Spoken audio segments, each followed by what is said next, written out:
किन्नर चुड़ैल। गोरखपुर नाम का एक गांव हुआ करता था।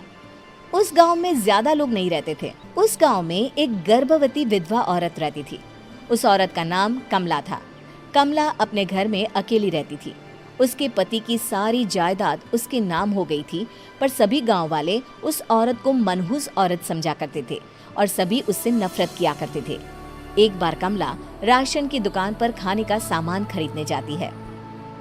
भैया जी, जरा 1 किलो दाल चावल देना। अरे हाय हाय हाय हाय हाय! अरे मनहूस औरत, मेरी दुकान में अपशुगन करवाने आ गई क्या? हैं? चल जा यहाँ से, मैं कुछ नहीं देने वाला हूँ तुझे। भाग भाग यहाँ से, चल जा निकल। भैया जी, ऐसा मत कहिए, मैं गर्भवती हूँ, मुझे खाने की बहुत जरूरत है, मुझे खाना दे दीजिए।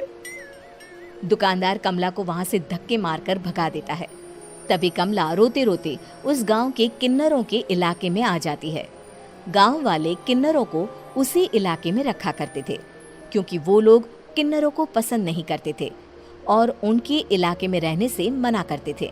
तो किन्नरों ने उसी गांव में अपना एक इलाका बना लिया था।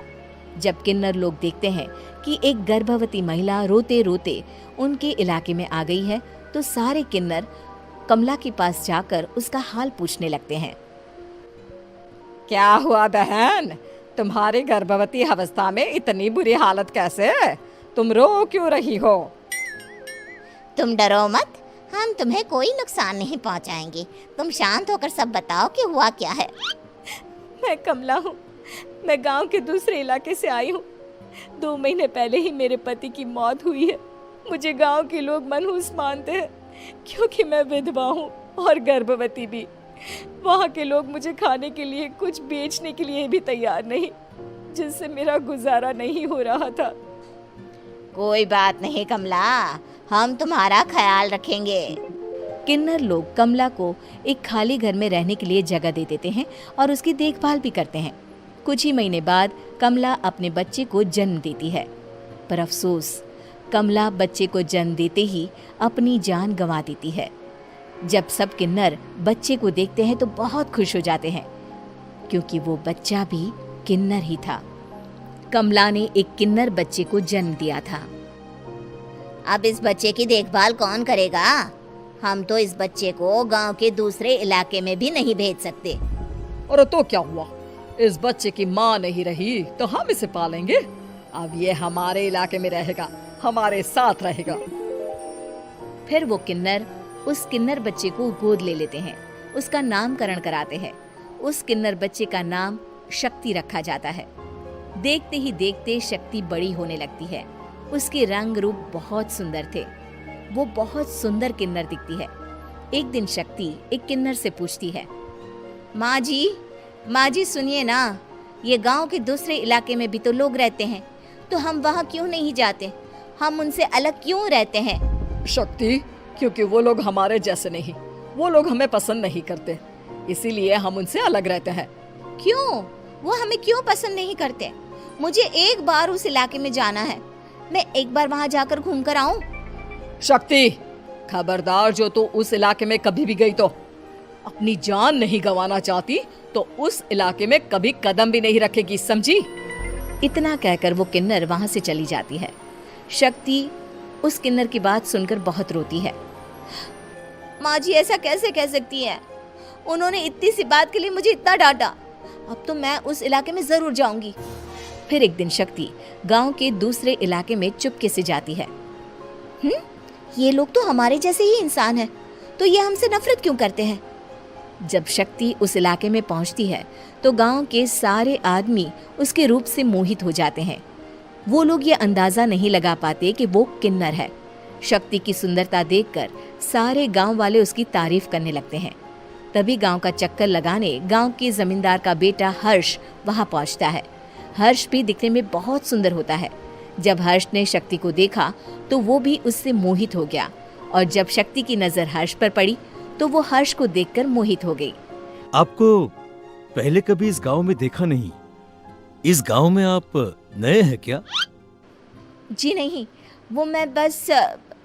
तभी शक्ति बोलते बोलते रुक जाती है और मन में सोचने लगती है, अगर मैंने इनको बता दिया कि मैं दूसरे इलाके से आई हूँ तो वो समझ जाएंगे कि मैं किन्नर हूँ, इसलिए मुझे इनसे झूठ ही बोलना पड़ेगा। शक्ति हर्ष को कहती है, जी हाँ, मैं इस गांव में नई आई हूँ, यहाँ अकेली रहती हूँ। वैसे आप कौन है? आप भी इसी गांव में रहते हैं? जी हाँ, मैं इस गांव के जमींदार का बेटा हूँ। आपको किसी भी चीज की जरूरत पड़े तो आप मुझे बता देना, मुझे अच्छा लगेगा। ऐसे ही शक्ति और हर्ष एक दूसरे से रोज मिलने लगते। वो दोनों अपने प्यार का इजहार करने एक दूसरे से मिलने जाते हैं। तभी शक्ति का पीछा करते करते एक किन्नर वहां आ जाती है। शक्ति, मैं तुमसे बहुत प्यार करता हूँ। मैं तुमसे शादी करना चाहता हूँ। क्या तुम मुझसे शादी करोगी? हाँ हर्ष, मैं तुमसे शादी करूंगी, पर मैं तुमको अपने बारे में एक सच्चाई बताना चाहती हूँ जो मैंने तुमसे छुपा कर रखी है। तभी उनके बीच में ही वो किन्नर आ जाती है। शक्ति, तेरी हिम्मत कैसे हुई ऐसा करने की? वो किन्नर शक्ति को खींचकर गांव के जमींदार के पास ले जाती है। हर्ष भी वहां शक्ति को बचाने के लिए पहुंच जाता है। जमींदार शक्ति और हर्ष के प्यार के बारे में सुनकर गुस्से में आ जाता है और शक्ति को गांव के बाहर निकालने की सजा देता है। शक्ति ये बात सहन नहीं कर पाती और कुएं में कूदकर अपनी जान दे देती है। जमींदार हर्ष की शादी गांव की एक लड़की से करवा देता है, पर हर्ष इस शादी से खुश नहीं होता। शक्ति अपना बदला लेने के लिए मरने के बाद किन्नर चुड़ैल बन जाती है।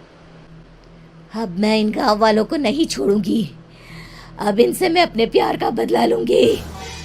किन्नर चुड़ैल गांव वालों को परेशान करना शुरू कर देती है। एक बार वो रात को गांव के खेतों में पहुंच जाती है और वहां आग लगा देती है। सारी फसल जल के राख हो जाती है। जब एक आदमी रात को उठकर देखता है कि खेत में आग लग गई है तो वो वहां पहुंच जाता है। वो देखता है कि खेतों के बीचों बीच एक किन्नर चुड़ैल खड़ी है और वहां खड़े होकर ताली बजा रही है। गांव वाला किन्नर चुड़ैल को देखकर बेहोश हो जाता है। जब सुबह उस आदमी को होश आता है तो वो सीधा जमींदार के पास जाता है। अरे जमींदार साहब, अरे वो किन्नर चुड़ैल ने मेरी सारी फसल जला दी। अब मैं क्या करूंगा? क्या होगा मेरा? जमींदार चुड़ैल किन्नर का नाम सुनते ही सब कुछ समझ जाता है। अब वो बहुत डर जाता है। उसी रात को जब जमींदार डर के मारे अपने कमरे में सो नहीं पाता, तभी वहां अचानक से किन्नर चुड़ैल आ जाती है। किन्नर चुड़ैल जोर जोर से जमींदार के आगे खड़ी होकर हंसने लगती है और ताली बजाने लगती है। जमींदार उस डरावनी किन्नर चुड़ैल को देखकर बहुत डर जाता है। तूने मेरे साथ बहुत बुरा किया, अब मैं तुझे जान से मार दूंगी।